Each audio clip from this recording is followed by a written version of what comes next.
यो देखिएको हाम्रो गोठ लगभग अलि म तल आइसकेको छु। यो चाहिँ ठ्याक्कै गोठ हो, गोठ केराबारी देखिएको।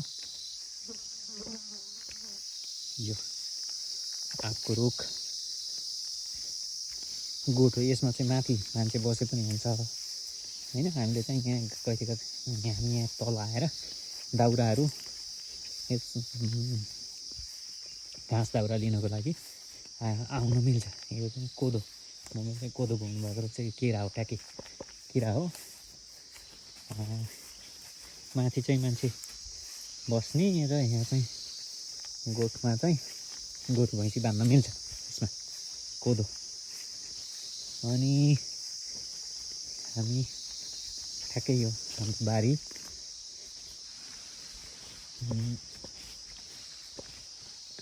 यो जग्गा ठ्याक्कै देखिएको पुरै जग्गा हो यो। अनि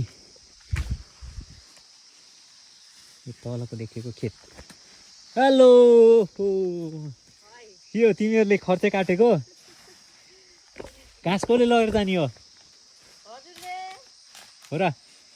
पात लगेर जाने हो र? ए यो खेतबारी होइन, खेतबारी देखिएको। यो चाहिँ घाँसबारी हो देखिएको, घाँसबारी हो, सबै घाँसबारी हो यो। कोही देखिएको यहाँ तल पुरै झाडी छ, यहाँ तलै धेरै तलसम्म छ यो घाँस। अनि यो खेत छ यो यस्तो।